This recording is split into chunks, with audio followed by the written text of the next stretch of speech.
Hello दोस्तों, कैसे हैं आप सब। आपका स्वागत है एक और बहुत ही इंटरेस्टिंग स्टॉक एनालिसिस में। आज हम एनालाइज करेंगे MCX को, यानी कि मल्टी कमोडिटी एक्सचेंज। तो आजकल जो है प्लेटफॉर्म्स की, जो भी प्लेटफॉर्म वाली कंपनीज हैं, उनकी काफ़ी धूम मची हुई है। तो मैंने सोचा क्यों ना MCX को एनालाइज किया जाए। और स्पेशली जो है अगर आप देखेंगे तो कमोडिटीज़ जो है बहुत अच्छा कर रही हैं। आयरन ओर के प्राइसेस बहुत ज़्यादा तेज़ी से बढ़ रहे हैं। वहीं अगर आप स्टील प्राइसेस देखेंगे तो वो भी अच्छे तरीके से कर रहे हैं। साथ साथ जो है एग्री प्रोडक्ट्स के भी जो है प्राइसेस अच्छा कर रहे हैं। तो मैंने सोचा क्यों ना जो है इस कंपनी को एनालाइज करें जो कि जो है कमोडिटीज से रिलेटेड है। तो ज़्यादातर लोग जो है ना वो आपकी कमोडिटी की जो थीम है उसे प्ले करने के लिए जो है एक्चुअल कमोडिटीज़ खरीद रहे हैं। गोल्ड हुआ, सिल्वर हुआ, या फिर आयरन ओर हुआ, स्टील हुआ, इस तरीके की कंपनीज में जो है अपने पैसे लगा रहे हैं। लेकिन क्या MCX एक इनडायरेक्ट एक्सपोजर हो सकता है कमोडिटीज़ में? तो अगर आप जानना चाहते हैं तो बने रहिएगा मेरे साथ by end of the video तक। तो सबसे पहले बात कर लेते हैं कि इस वीडियो में हम किस किस बारे में बात करेंगे। तो सबसे पहले हम बात करेंगे कंपनी के इंट्रोडक्शन के बारे में। कंपनी किसने फाउंड की थी, कब फाउंड की थी, कंपनी कितना अपना रेवेन्यू कैसे कमाती है, यानी कि अपने पैसे कैसे कमाती है, किस किस सेगमेंट में ऑपरेट करती है, कितना मार्केट शेयर रखती है, basically high level overview of the company. उसके बाद करेंगे शेयर प्राइस एनालिसिस, जो कि बहुत ही इंपॉर्टेंट सेगमेंट है। इसमें हम कंपनी के शेयर प्राइस को देख के, उसके हिस्टोरिकल ट्रेंड्स को देख के कि कब वो गिर रहा है, कब वो चढ़ रहा है, उसका फंडामेंटल एनालिसिस करके ये पता लगाते हैं कि कंपनी जो है किस कारण की वजह से गिरी थी, और जो है अगर ऊपर गई थी तो किस किस रीज़न की वजह से ऊपर गई थी। और ये जो है एक लॉन्ग टर्म स्टोरी के पर्सपेक्टिव से रहता है, जिससे कि हमें ये आइडिया लग जाता है कि वो कौन कौन से फैक्टर्स हैं जो कि हमें ध्यान रखने हैं कंपनी को एनालाइज करते टाइम। क्योंकि जनरली क्या होता है कि जो हिस्टोरिकली जिन रीजंस की वजह से कंपनी गिरी होती है वो काफ़ी इंपॉर्टेंट रहते हैं, और फ्यूचर में अगर उस तरीके के रीजंस फिर से देखने को मिलते हैं तो हमें पता होना चाहिए कि क्या क्या रीजंस थे। उसके बाद जो है हम बात करेंगे कंपनी के फंडामेंटल एनालिसिस के बारे में, उसकी बिजनेस स्टोरी के बारे में, और उसके बाद हम बात करेंगे कंपनी की वैल्यूएशन के बारे में, और फाइनली एक इन्वेस्टमेंट स्ट्रैटेजी बनाएंगे। तो बिना टाइम वेस्ट करे चलिए शुरू करते हैं। तो सबसे पहले मैं आपको बता देता हूं कि MCX है क्या। तो MCX stands for multi commodity exchange. ये इंडिया का लीडिंग जो है प्लेटफॉर्म है फॉर कमोडिटी ट्रेडिंग। अब ज़्यादातर लोग जो है इस फील्ड में नहीं हैं, वो ये सोचते हैं कि MCX एक कमोडिटी का प्लेटफॉर्म है जहाँ पे कमोडिटीज़ खरीदी और बेची जाती हैं, यानी कि एक स्पॉट ट्रेडिंग प्लेटफॉर्म है। लेकिन ऐसा बिल्कुल भी नहीं है। जो MCX है वो actually commodity derivative trading platform है। अब इन दोनों में फ़र्क क्या होता है? अब कमोडिटी स्पॉट ट्रेडिंग जो प्लेटफॉर्म्स होते हैं उसके एग्जाम्पल हैं जैसे कि ई-नाम। अगर आपको पता हो कि गवर्नमेंट ऑफ इंडिया ने जो है अभी रिसेंटली कुछ लास्ट ईयर शुरू किया था, जिसमें जो है हमने सारी मंडीज़ को ऑनलाइन कर दिया था, और जो है स्पॉट प्राइस पे जो है हम कमोडिटीज़ यानी कि कोई भी एग्री प्रोड्यूस हुआ जो है उसे खरीद या बेच सकते हैं। तो ये तो हुआ स्पॉट ट्रेडिंग प्लेटफॉर्म। लेकिन होता क्या है कि काफ़ी बार जो है कमोडिटीज़ के प्राइस बहुत ज़्यादा तेज़ी से बढ़ते और गिरते रहते हैं, क्योंकि डिमांड और सप्लाई से जो है डिसाइड होते हैं। तो उससे होता क्या है, बहुत से लोग जो है जो कि फ्यूचर में जो है उस तरीके की कमोडिटी को ख़रीदना चाहते हैं। जैसे एग्जांपल के तौर पे देता हूँ, अगर मान लीजिए कोई जैम बनाने वाली कंपनी है और उसे जो है एप्पल्स चाहिए या फिर स्ट्रॉबेरीज चाहिए, तो ऑब्वियसली जो है वो मतलब चाहेगी कि पूरे साल जो है उनके प्राइसेस एक कंसिस्टेंट प्राइस पे मिले। तो उस सेंस में जो है उन्हें फ्यूचर्स में डील करना पड़ता है। तो वो क्या करते हैं कि स्पॉट मार्केट से तो एक्चुअल प्रोडक्ट खरीदते हैं, यानी कि डायरेक्ट फार्मर से खरीदते हैं, लेकिन जो उसका प्राइस है ना उसे कांस्टेंट रखने के लिए उसके फ्यूचर्स खरीद लेते हैं। तो अगर उसका जो प्राइस है वो बहुत ज़्यादा तेज़ी से बढ़ता है तो जो है जो फ्यूचर्स है ना उसमें उन्हें प्रॉफिट हो जाता है, जिसकी वजह से जो है वो जब उसे फाइनली स्क्वायर ऑफ करेंगे तो जो है जितना पैसा जो है वो एक्चुअल स्पॉट मार्केट में एक्स्ट्रा देंगे उतना प्रॉफिट उन्हें फ्यूचर्स मार्केट में हो जाएगा। तो जो उनका एवरेज प्राइस है वो कांस्टेंट रहेगा थ्रू आउट द ईयर। इस प्रोसेस को कहते हैं हेजिंग। तो जनरली जो है वो कंपनीज हेजिंग के लिए, और साथ साथ कुछ स्पेकुलेटिव इन्वेस्टर्स होते हैं जो कि उस प्राइस के मूवमेंट पे जो है ट्रेडिंग करते हैं। तो जनरली इस तरीके के प्लेयर्स जो है वो फ्यूचर्स मार्केट में ऑपरेट करते हैं। वहीं फ्यूचर्स के साथ साथ ये लोग ऑप्शंस में भी डील करते हैं। अभी मैं आपको आगे डिटेल में बताऊंगा कि ये इनके कौन कौन से की सेगमेंट हैं और किस सेगमेंट से कितना रेवेन्यू कमाते हैं। तो अगर मार्केट पार्टिसिपेंट्स की बात करें तो मेनली 3 तरीके के मार्केट पार्टिसिपेंट्स होते हैं। सबसे पहले तो होते हैं जो कि हेजर्स, जो कि मैं ऑलरेडी बता चुका हूं, जो कि अपनी प्राइस को कांस्टेंट रखने के लिए जो है उसके फ्यूचर्स खरीदते हैं, ताकि जो है वो अपनी जो कमोडिटी की प्राइस है उसे कांस्टेंट रख सके और जो मार्केट की फ्लक्चुएशन है उन्हें अवॉइड कर सकें। उसके बाद जो आते हैं वो आते हैं स्पेक्यूलेटर्स, जो मैं ऑलरेडी बात कर चुका हूँ, जो कि ट्रेडर्स होते हैं, जो कि डिमांड और सप्लाई को जज करके जो है प्राइस को स्पेक्यूलेट करके उस पर प्रॉफिट कमाने की कोशिश करते हैं। ये जो है मेनली फ्यूचर्स और ऑप्शंस दोनों में जो है प्ले करते हैं, और जिस तरीके से अगर प्राइस बढ़ती है तो उन्हें फ़ायदा होता है, या बेसिकली डिफरेंट टाइप के फ्यूचर्स एंड ऑप्शंस की स्ट्रैटेजीज अगर आप ऑलरेडी इस फील्ड में ऑपरेट करते हैं तो शायद आपको पता होगा, वो सब लगाते हैं। जिस तरीके से आप इक्विटी में लगाते हैं फ्यूचर्स एंड ऑप्शंस, उसी तरीके से कमोडिटी मार्केट्स में भी होते हैं फ्यूचर्स एंड ऑप्शंस। बस सिर्फ एक डिफरेंस रहता है कि उसमें जो है आपका डिलीवरी जो है वो ऑब्वियसली स्टॉक्स की फॉर्म में होती है, क्योंकि जो अगर आप ऑब्वियसली स्क्वायर ऑफ नहीं करते तो, अब स्क्वायर ऑफ का मतलब है कि जिस दिन जो है आपका फ्यूचर एक्सपायर होता है उस दिन जो है आपको उसे रीसेल, या फिर मतलब अगर आपने सेल किया हुआ है ऑप्शन तो आपको बाय बैक करना होता है, तो उसे कहते हैं स्क्वायर ऑफ। तो जो डिफरेंस होता है ना वो आपका प्रॉफिट हो जाता है या फिर लॉस हो जाता है। वहीं यहाँ पे क्या होता है, आपको अगर आप स्क्वायर ऑफ नहीं करते हैं ना तो आपको फिजिकल डिलीवरी लेनी पड़ती है। यानी कि फॉर एग्जांपल अगर आप मान लीजिए आप एक गोल्ड ट्रेडर हैं और आपने जो है गोल्ड के फ्यूचर्स खरीदे हैं फॉर नेक्स्ट मंथ, तो उसमें क्या है कि गोल्ड का प्राइस फ्लक्चुएट करेगा और by the end of the month जो है आपका जो भी प्राइस आपका सेट है, अगर आप उसे स्क्वायर ऑफ नहीं कर रहे हैं उस अपनी जो है ट्रेड को, तो आपको फिजिकल डिलीवरी लेनी होगी थ्रू देयर वेयर हाउसेज। तो जो सेलर है उसे जो है फिजिकल डिलीवरी देनी होगी इन देयर वेयर हाउस, और जो एक्चुअल बायर है उसे कलेक्ट करनी होगी। तो इसका थोड़ा प्रोसेस मैं आगे आपको समझाऊंगा। और तीसरे जो प्लेयर्स होते हैं वो होते हैं आर्बिट्राजर्स। अब आर्बिट्राजर्स का मतलब होता है कि जो आर्बिट्राज अपॉर्चुनिटीज़ पे काम करते हैं। अब आर्बिट्राज अपॉर्चुनिटीज़ क्या होती हैं? अब होता क्या है, जैसे मैं एक एग्जांपल के तौर पे लेता हूँ, कई बार क्या होता है कि भाई बीएसई और एनएसई पे अलग अलग प्लेटफॉर्म्स पे थोड़ी प्राइस का डिफरेंस रहता है, तो वो एक आर्बिट्राज अपॉर्चुनिटी है। मान लीजिए आपने एनएसई से स्टॉक खरीदा और बीएसई में बेच दिया, क्योंकि जो है उसमें जो है थोड़ा सा डिफरेंस था। तो इसी तरीके से जो है काफ़ी बार क्या होता है कि इस तरीके की आर्बिट्राज अपॉर्चुनिटीज़ जो है मिलती हैं, और जो लोग उसे स्पॉट करते हैं वो उस तरीके से जो है फ़ायदा कमा सकते हैं। अब बात कर लेते हैं कंपनी के बिजनेस मॉडल की, यानी कि कंपनी पैसा कैसे कमाती है। तो कंपनी जो है कंपनी के पास 4-5 तरीके के रेवेन्यू सोर्सेस है जिनसे वो पैसा कमाती है, लेकिन जो मेजॉरिटी रेवेन्यू सोर्स है ना वो एक ही है, जो कि है actual trading on their platform. तो जितने ज़्यादा लोग जो हैं वो कमोडिटीज़ में ट्रेड करेंगे, जितने ज़्यादा लोग कमोडिटीज़ बाय एंड सेल करेंगे, ये लोग क्या करते हैं कि एक कमीशन लेते हैं on every trade that is executed. Similar business model है जैसे बीएसई एनएसई किसी भी प्लेटफॉर्म बिजनेस का रहता है। तो अल्टीमेटली इन्हें फ़ायदा कब मिलेगा, जब ज़्यादा लोग जो है ज़्यादा प्लेयर्स आके इन पे ट्रेड करेंगे। लेकिन अब इसमें देखने वाली बात यह है कि क्योंकि ये कमीशन ले रहे हैं on the price that is traded. अगर मैं आपको थोड़ा आइडिया देता हूँ, ये लेते हैं 130 rupees for every 1 crore of trade that is executed on their platform. तो जो है जितनी ज़्यादा बड़ी ट्रेड्स एग्जीक्यूट होंगी पूरे साल में, जितनी ज़्यादा अमाउंट की ट्रेड एग्जीक्यूट होंगी, उतना ज़्यादा इन्हें फ़ायदा होगा। अब जितनी ज़्यादा अमाउंट होगा वो डिपेंड करता है कमोडिटी के प्राइजेस पे। तो कमोडिटी के प्राइजेस अगर बहुत ज़्यादा तेज़ी से बढ़ रहे हैं तो ऑब्वियसली इन्हें फ़ायदा होगा, क्योंकि जो अगर मान लीजिए same number of trades execute होती हैं लास्ट ईयर और इस साल, लेकिन इस साल जो कमोडिटी की प्राइजेस है वो 1.5 टाइम्स हैं, तो ऑब्वियसली जो है इनका रेवेन्यू भी ऑलमोस्ट 1.5 टाइम्स हो जाएगा। अब ये जो आपका बिजनेस सेगमेंट है ये almost 95% 96% of the total revenue source है। तो सबसे बड़ा जो बिजनेस सेगमेंट है वो trades executed on their platform. उसके अलावा कुछ छोटे जो है आपके रेवेन्यू सोर्सेज हैं, जैसे कि एनुअल सब्सक्रिप्शन फ़ीस हो गया या फिर टर्मिनल फ़ीस हो गया, और इसी तरीके से इनकी कुछ बैंक एफडीज़ वगैरह हैं, कुछ जो है म्यूचुअल फंड्स में इन्होंने इन्वेस्ट किया है, उसका जो डिविडेंड्स और जो रिटर्न्स हुए वो हो गया है इनका एक सोर्स ऑफ। तो इनके बिजनेस मॉडल को देख के हमें क्या समझ में आता है ना, कि ये जो बिजनेस है ये ओवरऑल एक पार्शियली सिक्लिकल बिजनेस है। ऐसा क्यों? क्योंकि कमोडिटीज़ इन जनरल सिक्लिकल हैं। तो कमोडिटीज़ के प्राइस जो है वो डिमांड और सप्लाई से चेंज होते हैं। तो जिस तरीके से कमोडिटीज़ के प्राइस इंक्रीज़ या डिक्रीज़ करेंगे, उसी तरीके से जो है इनके रेवेन्यूज़ पे भी इम्पैक्ट होगा। तो जब अभी अगर आप रिसेंट टाइम्स में देखेंगे ना, तो कमोडिटीज़ के प्राइस जो है एक अप ट्रेंड में है, क्योंकि लॉकडाउन के बाद अनलॉकडाउन हो रहा है, गवर्नमेंट काफ़ी स्पेंड कर रही है, हर पूरे वर्ल्ड की गवर्नमेंट काफ़ी स्पेंडिंग कर रही हैं ताकि जो है अपनी जो इकॉनमी को है वो वापस से बूटअप कर सकें। और इस वजह से क्या हो रहा है कि इंफ्रास्ट्रक्चर के ऊपर काफ़ी जोर है।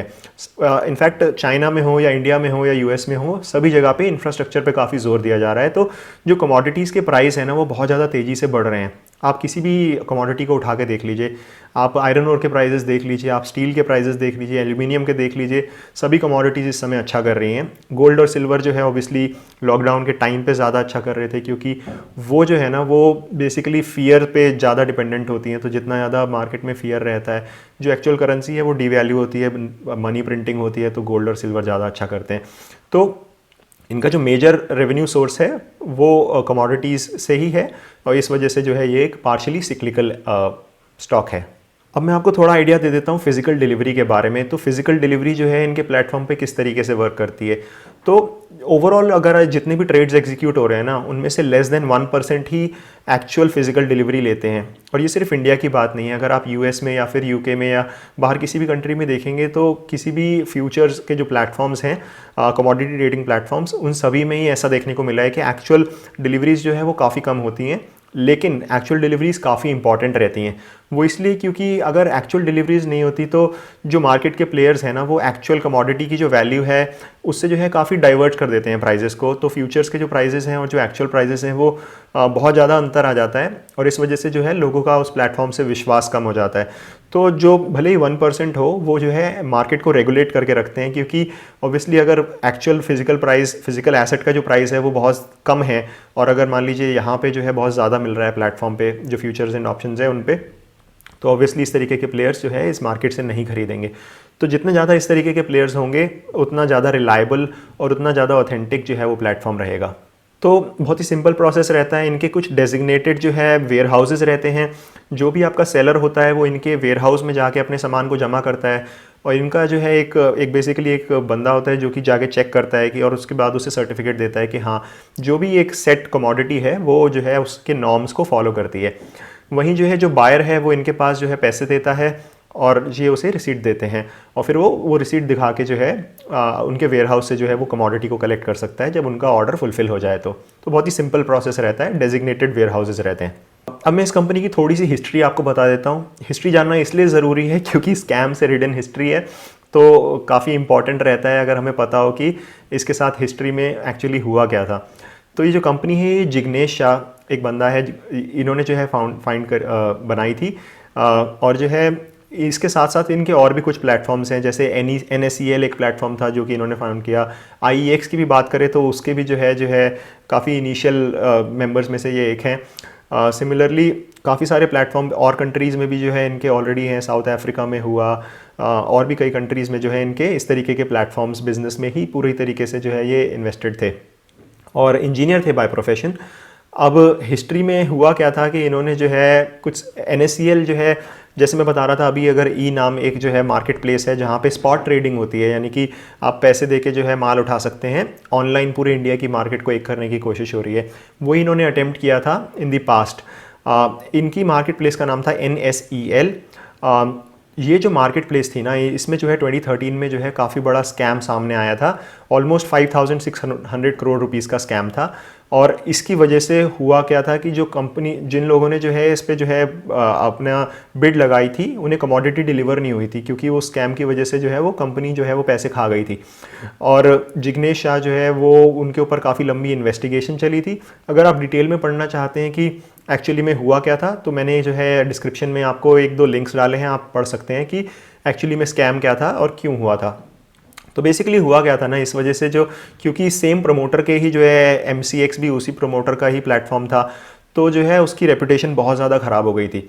और इस वजह से क्या हुआ था कि जो है बहुत सारे जो बाकी प्लेयर्स थे उन्हें फ़ायदा मिल रहा था और ऑब्वियसली क्योंकि जो है उनके ऊपर इन्वेस्टिगेशंस चल रही थी इन लोगों के ऊपर, और जो है पूरा का पूरा, इनफैक्ट गवर्नमेंट ने पूरा का पूरा बोर्ड ही हटा दिया था। फिर NSEL और MCX को मर्ज करने की बात चल रही थी जो कि सुप्रीम कोर्ट ने जो है मना कर दिया, और काफ़ी लंबी हिस्ट्री है, आप पढ़ सकते हैं डिटेल में। तो इन सब रीजंस की वजह से जो इनके 2012 से लेके और 2015-16 तक आप मान सकते हैं कि इनका साल जो है पूरा वेस्ट ही गया। इनफैक्ट उन दिनों में जो है ये लोग मार्केट शेयर लूज़ कर रहे थे कंटिन्यूसली, और इस वजह से वही सब चीज़ें आपको स्टॉक प्राइस में भी देखने को मिलेगी। अब बात कर लेते हैं स्टॉक प्राइस एनालिसिस की। तो स्टॉक प्राइस एनालिसिस में आप स्क्रीन पे जो है इस कंपनी का चार्ट देख सकते हैं। इसमें हम ये देखेंगे कि जो डिप्स आ रहे हैं वो क्यों आए हैं हिस्टोरिकली। तो जो सबसे पहला हमें सबसे मेजर डिप देखने को मिल रहा है वो दिख रहा है 2012-13 में। इसके बारे में मैं ऑलरेडी आपको बता चुका हूँ। मेन रीज़न था कि भाई जो सेम प्रमोटर है उसका NSEL में काफ़ी बड़ा स्कैम सामने आया था। तो जो इन्वेस्टिगेटिव एजेंसीज़ थी तो जो है उन्होंने जो है MCX को भी पूरी अच्छी तरीके से देखा था, ऑडिटर्स ने भी देखा था कि कहीं इसमें भी तो कुछ स्कैम नहीं है, क्योंकि सेम प्रमोटर्स थे। तो इस रीज़न की वजह से जो है काफ़ी ज़्यादा जो इमेज थी MCX की वो काफ़ी मलाइन हो गई थी, और ये रीज़न था स्टॉक प्राइस के गिरने का। जो अगर आप देखेंगे तो स्टॉक प्राइस लगभग 1400-1500 के लेवल से गिर के लगभग 250-300 रुपये के लेवल तक गिर गया था इन 2013। 2013 में जो है गवर्नमेंट ऑफ इंडिया ने जो है अपने पूरा का पूरा बोर्ड बदल दिया था, प्रमोटर्स हटा दिए थे और जो है पूरा गवर्नमेंट का जो नॉमिनेटेड बोर्ड था वो जो है पिक्चर में आया था। और जो है उस टाइम पे अगर आप देखेंगे ना तो एक टर्न अराउंड स्टोरी थी। तो क्योंकि ऑलरेडी इनके पास काफ़ी अच्छा मार्केट शेयर था, ऑलमोस्ट 85 to 90% का मार्केट शेयर जो है कमोडिटी फ्यूचर्स में जो है ये लोग रखते थे। तो इस वजह से जो है इनके पास ऑब्वियसली एक मोट तो थी ही, क्योंकि जो नए प्लेयर्स हैं वो ऑब्वियसली उसी पे ही जाते हैं जिन पे ज़्यादा प्लेयर्स ऑलरेडी हो, जिन पे ज़्यादा अच्छी प्राइस डिस्कवरी हो। तो इस वजह से जो है एक थोड़ा स्टिकी बिजनेस रहता है, तो मार्केट शेयर लूज़ करना इतना भी आसान नहीं रहता। तो उस टाइम पे ये एक टर्न अराउंड स्टोरी थी। और अगर आप देखेंगे तो 2013-14 से लेके जो है वापस 2015-16 तक जो है वापस से जो है ये इसका स्टॉक प्राइस जो है अपने प्रीवियस लेवल्स तक चला गया था। फिर अगर आप देखते हैं 2016 से लेके 2019 तक जो है ये कंटिन्यूस डिक्लाइनिंग ट्रेंड में था। और उसका जो मेन रीज़न मुझे समझ में आता है वो ये है इसका सिक्लिकल नेचर। जैसे मैंने बताया ये एक पार्शियली सिक्लिकल कंपनी है। अगर आप हाईएस्ट ट्रेडेड जो कमोडिटीज़ हैं इनके प्लेटफॉर्म पे वो देखते हैं तो मेनली 3 कमोडिटीज़ नज़र आती हैं। सबसे पहले आती है गोल्ड, सिल्वर और ऑयल, और चौथे नंबर पे अगर आप देखेंगे तो नेचुरल गैस, और 5वें पे कॉपर। अगर इन 5 कमोडिटीज़ को ले लिया जाए तो ये almost 90% of their overall platform cover करती है in terms of the value. तो जो है इन 5, अगर आप गोल्ड देखेंगे इस पीरियड में ज़्यादा अच्छा नहीं कर रहा था, एक रेंज बाउंड था, थोड़ा बहुत गिर भी रहा था। सिल्वर के साथ भी सेम स्टोरी है, सिल्वर के प्राइसेस भी उन दिनों क्रैश कर रहे थे 2016-17 से लेके 19 तक। आप स्क्रीन पे देख सकते हैं प्राइस चार्ट। वहीं जो है ऑयल भी कोई बहुत ज़्यादा अच्छा नहीं कर रहा था। तो इन सब रीजंस की वजह से जो इनका जो ROC है ना वो एक डिक्लाइनिंग ट्रेंड में आपको नज़र आएगा, क्योंकि इनके जो रेवेन्यूज़ हैं वो भी कोई बहुत अच्छी तरीके से ग्रो नहीं कर रहे थे। इनफैक्ट 2015-16 में से लेके जो है लगभग फ्लैटिश ही थे 2019 तक। वहीं अगर आप रीसेंट टाइम्स में देखेंगे उसके बाद जो लास्ट टिप आपको दिखाई देगा वो ऑब्वियसली कोविड की वजह से है, जो कि जो है 2020 में है। उसके बाद अगर आप देखेंगे ना तो एकदम से एक्सप्लोड करा है। वो इसलिए क्योंकि जो है प्लेटफॉर्म बिजनेस तो था ही, और इस तरीके के बिजनेस में जो है ऑपरेटिंग लेवरेज बहुत अच्छी तरीके से प्ले आउट करती है।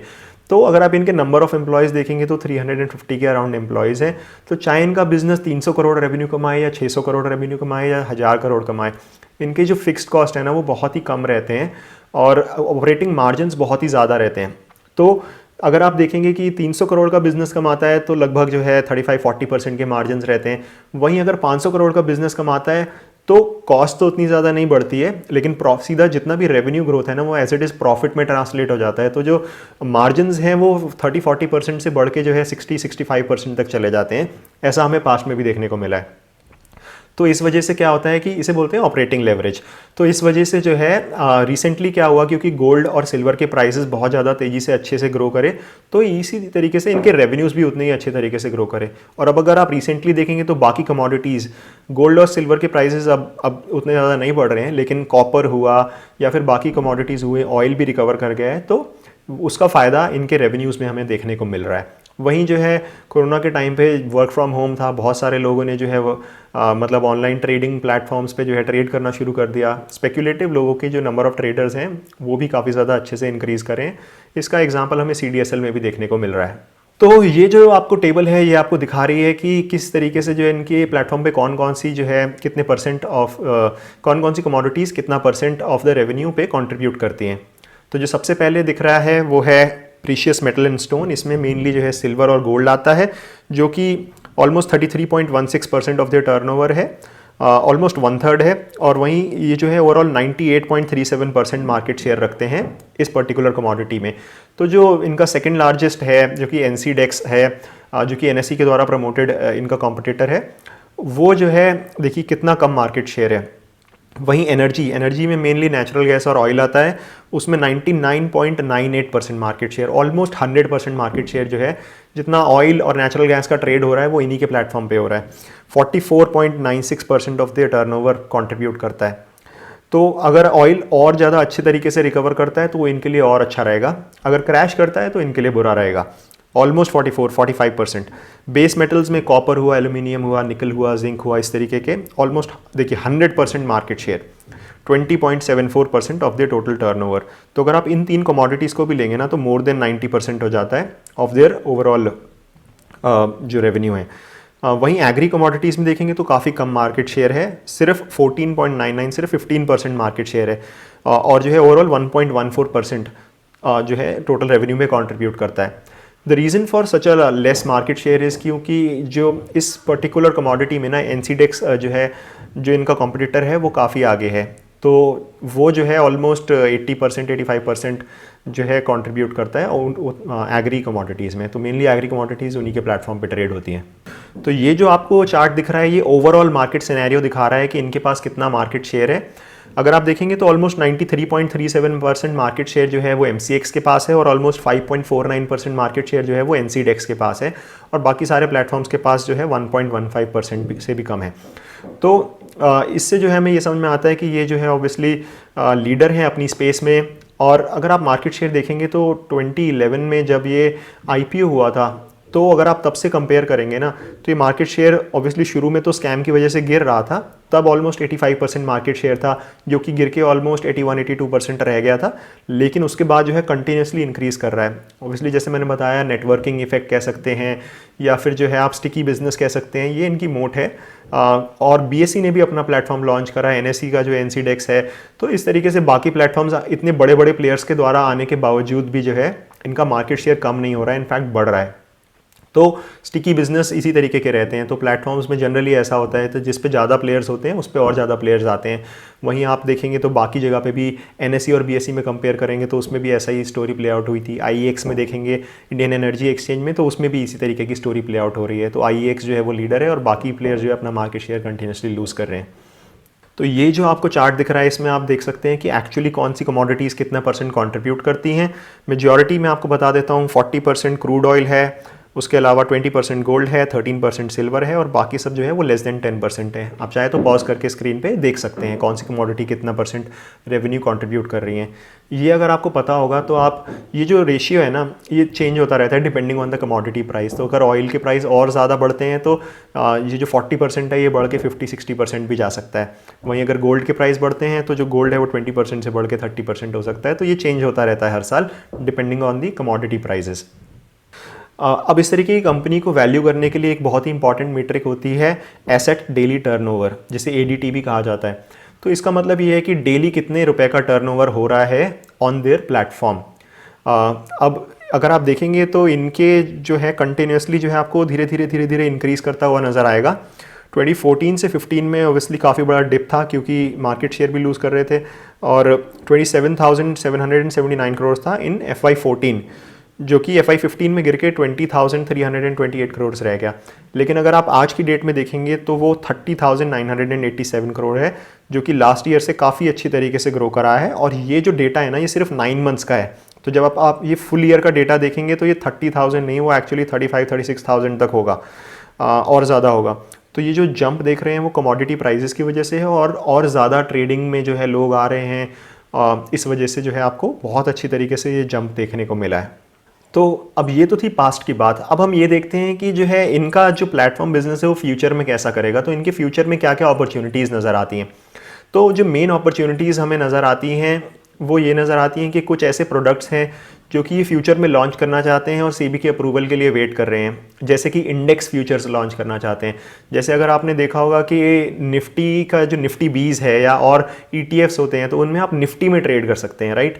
इसी तरीके से आप सेंसेक्स में ट्रेड कर सकते हैं। तो इनके भी कुछ इंडेक्स हैं, जैसे MC कॉमडेक्स हुआ, या और मेटल के इंडेक्सेस हुए, या पेट्रोल के, ऑब्वियसली मतलब पेट्रोल के इंडेक्सेस हुए। इस तरीके के कुछ इंडेक्सेस हैं जो कि ये लोग मेंटेन करते हैं। अब ये लोग चाहते हैं कि क्यों ना हम उसमें ट्रेडिंग अलाउ करें। तो जो लोग जो है एक्चुअल कमोडिटी की बजाय इंडेक्स में ट्रेड कर सकते हैं। तो काफ़ी लोगों को इंडेक्स में ट्रेड करना में ज़्यादा इंटरेस्ट होता है बजाय एक्चुअल कमोडिटी की, क्योंकि थोड़ा जो है रिस्क मैनेजमेंट हो जाता है, और ऑब्वियसली क्योंकि उसमें बंडल्ड होती हैं बहुत सारी कमोडिटीज़, तो जो है वो थोड़ा कम फ्लक्चुएट करता है। उसके अलावा ये कुछ सालों पहले जो है ऑप्शंस ट्रेडिंग में आए थे। ऑप्शंस जो है उससे पहले अलाउड नहीं थे कमोडिटीज़ में। वहीं अगर आप बात करें ऑप्शंस की, तो अभी तक ये लोग कुछ भी चार्ज नहीं कर रहे हैं, क्योंकि ये चाहते हैं कि जो इनिशियल बेस है वो काफ़ी छोटा है। अगर आप बात करेंगे फ्यूचर्स की, जो कि जो है 2011 से जो है चल रहा है, 2010 इनफैक्ट उससे ही पहले से चल रहा है, जब से प्लेटफॉर्म है फ्यूचर्स से ही शुरू किया था। तो ऑप्शंस जो हैं अगर आप देखेंगे तो उसका 1/25 है। अगर वो जो है 25,000-30,000 करोड़ का वॉल्यूम हो रहा है, तो इस पर 1-1.5 हज़ार करोड़ का वॉल्यूम हो रहा है एवरी डे ऑप्शंस में। तो ये चाहते हैं कि वो और ज़्यादा ग्रो करे और फिर उसके बाद जो है ये लोग उस पर एक्चुअली चार्ज करना शुरू करेंगे। तो ऑप्शंस जो है मुझे एक बहुत अच्छा जो है फ्यूचर अपॉर्चुनिटी, जब उसे मोनेटाइज करेंगे तो वो समझ में आता है। तो ये लोग कुछ नई कमोडिटीज़ जैसे गोल्ड हुआ, कॉपर हुआ, सिल्वर हुआ, इन सब में जो है ऑप्शंस ट्रेडिंग धीरे धीरे जो है बाकी कमोडिटीज़ में भी शुरू करेंगे। तो ये एक फ्यूचर की अपॉर्चुनिटी है। तो एक और बहुत ही इंपॉर्टेंट फैक्टर जिस पर इनका बिजनेस डिपेंड करता है वो है कमोडिटी प्राइजेज में वॉलेटिलिटी।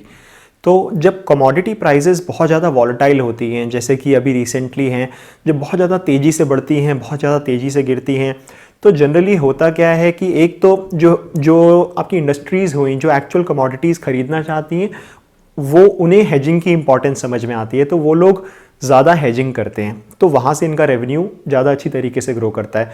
और दूसरी चीज़ ये कि जो स्पेक्युलेटिव ट्रेडर्स होते हैं वो भी जनरली जो है देखा गया है कि जब वॉलेटिलिटी हाई होती है तो वो ज़्यादा ट्रेड करते हैं, क्योंकि तब जो है ज़्यादा पैसे बनाने का, फ्यूचर्स और ऑप्शन में ज़्यादा पैसे बनाने का जो है चांस रहता है, क्योंकि जो प्रीमियम रहते हैं वो कम रहते हैं या उतने ज़्यादा नहीं रहते। लेकिन क्योंकि जब प्राइस मूवमेंट बहुत तेज़ी से फ्लक्चुएट करता है तो आप जो है फ्यूचर्स और ऑप्शंस में ज़्यादा पैसे बना सकते हैं। तो जब भी आपका ऐसा टाइम आएगा जब वॉलेटिलिटी बहुत ही ज़्यादा होगी मार्केट में, उस टाइम पे आप देखेंगे कि जो मार्केट पार्टिसिपेंट्स हैं वो बहुत ज़्यादा एकदम से आ जाएंगे ट्रेड करने के लिए। उसके अलावा जो है इंक्रीजिंग कमोडिटी प्राइजेस हुए, इसके बारे में मैं ऑलरेडी बात कर चुका हूँ। उसके अलावा नए लोग जैसे जैसे इनके प्लेटफॉर्म से जुड़ रहे हैं, तो जैसे जैसे लोगों में अवेयरनेस बढ़ रहा है कि कमोडिटी ट्रेडिंग कैसे करनी है, जैसे आप ज़ीरोधा वगैरह में देखेंगे तो कमोडिटीज़ के ऑप्शन रहते हैं। तो बहुत सारे जो है इंडिविजुअल इन्वेस्टर्स भी पहले जो है नहीं रहते थे, अब धीरे धीरे कमोडिटी ट्रेडिंग में आ रहे हैं। हाउएवर मतलब आई वुडंट सजेस्ट आप ये सब करें, बट जो है बहुत सारे लोग कर रहे हैं, तो वो एक इनकी फ्यूचर की अपॉर्चुनिटी है। टेक एडवांसमेंट्स हो रही हैं, प्लेटफॉर्म्स और फास्ट हो रहे हैं, ऑनलाइन ट्रेडिंग हो रही है, तो जैसे जैसे जो है आप जितना इजी बनाते जाएंगे उतने ज़्यादा लोग आपके साथ जुड़ेंगे, तो वो एक फ्यूचर की अपॉर्चुनिटी है। और उसके अलावा जो है आपका नई नई तरीके की कमोडिटीज़ लॉन्च हो रही हैं। उसके अलावा जो है आपकी नई नई तरीके की कमोडिटीज़ जो है वो इस प्लेटफॉर्म पे लॉन्च हो रही हैं। तो इनिशियली काफ़ी कम कमोडिटीज़ थी जो कि बढ़ते बढ़ते अभी आप देखेंगे तो ऑलमोस्ट सारी मेन कमोडिटीज़ हैं, और भी नई नई कमोडिटीज़ ऐड हो रही हैं इनके प्लेटफॉर्म पे। देखते हैं प्रमोटर की सैलरी की, यानी कि रेम्यूनरेशन की। तो अगर आप प्रमोटर की सैलरी देखते हैं जिनका नाम है PS रेड्डी, तो ये जो है ये पहले IEX के जो है काफ़ी सालों तक जो है प्रमोटर रहे थे, गवर्नमेंट ऑफ इंडिया के द्वारा नॉमिनेटेड हैं। अब उन्होंने जो है इन्हें इस MCX का भी जो है प्रमोटर बनाया है, sorry not promoter, MD and C मतलब मैनेजिंग डायरेक्टर हैं। तो जो है इनकी सैलरी देखेंगे तो ऑलमोस्ट 1.9 ऑलमोस्ट 2 करोड़ के आसपास है, जो कि इतनी बड़ी कंपनी के लिए काफ़ी रीजनेबल सैलरी है। इनफैक्ट थोड़ी कम सैलरी है, अगर देखें तो मेरे हिसाब से थोड़ी ज़्यादा भी हो सकती थी, जो कि 5% का कैप है, जो कि काफ़ी बड़ा है। ऑलमोस्ट 8.3 करोड़ तक जा सकते हैं ये लोग जो मैनेजमेंट की सैलरी है, लेकिन सिर्फ 2 करोड़ के आसपास की सैलरी ले रहे हैं, जो कि काफ़ी रीजनेबल है। अब बात करते हैं कंपनी की वैल्यूएशन के बारे में। तो इस पर्टिकुलर शीट में आप देख सकते हैं, आपको 3 टेबल्स नज़र आ रही हैं। ऊपर वाली टेबल में जो है मैंने जो नंबर्स हैं कंपनी के रेवेन्यू के, ग्रोथ के, डेप्रिसिएशन, प्रॉफिट, मार्केट कैप, ये सब जो है मैंने अपनी अजम्पशंस के हिसाब से, ग्रोथ रेट के हिसाब से अज्यूम करे हैं। जो आप राइट साइड में टेबल देख रहे हैं, ये जो टेबल है ये बता रही है कि किस प्राइस पे कंपनी को बाय करना चाहिए अगर आप इतना % रिटर्न चाहते हैं ओवर द नेक्स्ट 6 ईयर्स। जैसे कि जो 1198 है वो इतने रुपीस का शेयर बाय करेंगे, तो आपको 10% रेवेन्यू कैगर एक्सपेक्टेड हो तो आप इतने पे बाय करिए। इसी तरीके से 12% हो तो इतने पे, इस तरीके जो है टेबल ये बता रही है। उसके बाद जो नीचे वाली टेबल है वो अभी उस बारे में मेनली डिस्कस करेंगे। वो एक कंसोलिडेटेड टेबल है जो कि EPS दिखा रही है, जो कि इन नंबर्स को अज्यूम करके मेरे हिसाब से अर्निंग पर शेयर आ रही है फ्रॉम FY21 टिल FY26, और कितने PE पे रीजनेबली मेरे हिसाब से ट्रेड करना चाहिए इस तरीके का शेयर, तो उस हिसाब से कितनी शेयर प्राइस आ रही है ये इस टेबल में नज़र आ रहा है। तो जो अजम्पशंस हैं मैं वो आपको बता देता हूँ। आप इस टेबल को डाउनलोड कर सकते हैं, डिस्क्रिप्शन में जो है अवेलेबल है। नंबर्स को चेंज कर सकते हैं, अपने नंबर्स डालिए, अपनी वैल्यूएशन निकालिए। मेरी वैल्यूएशन को ट्रस्ट करने के लिए ज़रूरत नहीं है। तो मेरे हिसाब से जो है, क्योंकि एक सिक्लिकल बिजनेस है, तो ये जो आप ग्रोथ देख रहे हैं ना, ये मैं अज्यूम कर रहा हूँ कि 12% होगी फ्रॉम FY21 से 22 में, फिर 12%, फिर -5%, क्योंकि मुझे लग रहा है कि मे बी जो है बीच में एक बार जो है एक डाउन टर्न आएगा जिसकी वजह से जो है कमोडिटीज़ की प्राइसेस गिरेंगी, तो वो मैंने माना है 24 में होगा जिसमें -5% करा है, और फिर वापस से 5% और 10% की ग्रोथ। ये जो है मैंने ग्रोथ मानी है। मार्जिन्स मैंने इसी तरीके से माना है क्योंकि जो है एक हाई ऑपरेटिंग लेवरेज के प्ले है, तो जब आपका अच्छी तरीके से ग्रो कर रहा है तो मैं मार्जिन एक्सपेंशन कर रहा हूँ, वहीं जब जो है ग्रोथ कम हो रही है तो मैं मार्जिन को भी कॉन्ट्रैक्ट कर रहा हूँ। तो आप देखेंगे तो FY 23-24 में मैंने 50% कर दिए हैं और वापस से बढ़ा के 55% कर दिए हैं। तो आप ऑपरेटिंग मार्जिन अपने हिसाब से डाल सकते हैं। तो ये सब देखने के बाद जो है फाइनली FY 26 में कितना प्रॉफिट आएगा वो जो है मैंने माना है, और PE मैंने दिया है एट 35 इन FY 26। तो अब आप बात करते हैं कंसोलिडेटेड ये जो टेबल है, तो EPS मेरे हिसाब से जो है इस साल ऑलमोस्ट 42 रुपीज़ 43 रुपीज़ के आसपास रहेगा, जो कि बढ़ के जो है 60-61 रुपीज़ हो जाएगा इन FY 26। और 35 के PE पे मैं ट्रेड करके मान रहा हूँ, तो जो शेयर प्राइस है वो ऑलमोस्ट 2100-2200 के आसपास रहेगी इन FY 26, जो कि अभी की प्राइस से कंपेयर करें जो कि है FY 21 की प्राइस ऑलमोस्ट है 1709 रुपीज़। तो उस पर जो आपका कैगर रिटर्न बनता है वो बनता है 4.43%। वहीं जो है मैं इस तरीके की मतलब अच्छा बिजनेस है, क्योंकि ऑब्वियसली कमोडिटी ट्रेडिंग जो है इंडिया में बढ़नी ही है, और मतलब एक तरीके से मोनोपोली बिजनेस है। तो इस तरीके की बिज़नेस को मैं अगर 10% कैगर रिटर्न पे भी मिलता है तो मैं ख़रीदने में इच्छुक हूँ। तो मेरी जो बाइंग प्राइस है वो 1200-1300 से कम रहेगी, 1250 तक भी अगर मिलता है तो आई विल कंसिडर। अभी जो मुझे प्राइस है वो ज़्यादा नज़र आती है। इसी तरीके से आप बाकी जो है इस टेबल में देख सकते हैं। तो ये तो थी मेरी वैल्यूएशन। अब इसमें मैं ये मान रहा हूँ क्योंकि कंपनी एक ज़ीरो डेट कंपनी है, कोई डेट नहीं है, तो जो शेयर का है वो डाइल्यूशन नहीं होगा। नंबर ऑफ़ शेयर्स जो है अभी भी 5.1 करोड़ हैं, वो FY 26 में भी इतने ही रहेंगे। इनफैक्ट थोड़े बहुत कम होते हुए नज़र आ सकते हैं, क्योंकि कंपनी बिल्कुल डेट फ्री है और काफ़ी कैश रिच है। ऑलमोस्ट 600-700 करोड़ का कैश पड़ा है, तो हो सकता है कुछ बायबैक्स भी हो जाएँ। तो जो इससे बेटर ही परफॉर्मेंस रहनी चाहिए, इससे ख़राब नहीं रहनी चाहिए। अब ये जो मैं वैल्यूएशन करता हूँ ना, मैं अपने वर्स्ट केस एनालिसिस के हिसाब से करता हूँ। तो अगर आप इसमें बुलिश हैं तो ऑब्वियसली मतलब आप बिल्कुल हो सकते हैं। आप इसे जो है एक पत्थर की लकीर की तरह मत समझिएगा कि भाई यही होने वाला है। ये एक फेयर अजम्पशन है जो कि मुझे लगता है। आपको इससे बेटर लगता है तो आप अपने नंबर्स डालिए, अपनी वैल्यूएशन निकालिए। ख़राब लगता है तो इन नंबर्स को चेंज करिए। ये जो है मेरे पर्सनल इन्वेस्टिंग के लिए है। अगर आप खुद इन्वेस्ट करना चाहते हैं तो आप इन नंबर्स को चेंज करके अपनी वैल्यूएशन निकालिएगा, और इनको नंबर्स को आप बिल्कुल भी बिलीव मत करिएगा। फाइनली इन्वेस्टमेंट स्ट्रैटेजी की बात करता हूं कि इस तरीके की कंपनीज में जो है मेरी क्या इन्वेस्टमेंट स्ट्रैटेजी है। तो क्योंकि ज़ीरो डेट कंपनी है, हाई ऑपरेटिंग लेवरेज कंपनी है, मोनोपोली बिजनेस है, तो इस तरीके की कंपनी में मेरी क्या स्ट्रैटेजी रहती है इस बारे में बात करता हूं। तो मेरी जो स्ट्रैटेजी रहती है, देखिए सबसे पहले कंपनी के बारे में थोड़ा समराइज़ कर देता हूं। ज़ीरो डेट कंपनी है, हाई ऑपरेटिंग लेवरेज है, थोड़ा बहुत सिक्लिकल बिजनेस है क्योंकि कमोडिटी प्राइसेस से इम्पैक्ट हो रहा है, और हाई रेगुलेशंस हैं, तो नए प्लेयर्स का आना काफ़ी मुश्किल है, और जो है बहुत ऑलमोस्ट मोनोपोली बिजनेस है। तो ओवरऑल अगर आप बिज़नेस देखेंगे तो बिज़नेस में मोट है, अच्छा बिज़नेस है, कोई प्रॉब्लम नहीं है, बहुत अच्छे तरीके से ग्रो करेगा। बट अभी जो प्राइस है ना, मुझे थोड़ा महंगा नज़र आता है, कंसिडरिंग कि जो है कमोडिटी प्राइसेस अभी काफ़ी हाई चल रहे हैं और थोड़ा बहुत सिक्लिकल ट्रेंड भी है। तो अगर आप मेरी सिक्लिकल्स वाली वीडियो देखेंगे तो सिक्लिकल्स बिजनेस को जो है हमें जनरली तब खरीदना चाहिए जब वो डाउन ट्रेंड में होती हैं, बजाय जब वो अप ट्रेंड में होती हैं। तो ये पार्शियली सिक्लिकल बिजनेस है। जब कमोडिटी की प्राइसेस थोड़ी ठंडी पड़ेंगी ना, तो ये इसका कंपनी का स्टॉक भी वापस नीचे आएगा, and that will be a good opportunity. तो वैल्यूएशंस में आपने देखा ही होगा, मेरी वैल्यू जो है 1200-1250 के आसपास है। इतने पे अगर कंपनी मुझे मिलती है, I will definitely consider it. For now I will just pass. अगर आपको इस तरीके के डिटेल्ड एनालिसिस अच्छे लगते हो तो प्लीज़ मेरी वीडियो को लाइक और मेरे चैनल को सब्सक्राइब ज़रूर करिएगा। मैं ट्विटर पर भी अवेलेबल हूँ, आपको डिस्क्रिप्शन में मेरा ट्विटर का लिंक मिल जाएगा। आप मुझे ट्विटर पर भी फॉलो कर सकते हैं, और मिलते हैं अगले वीडियो में। Bye bye.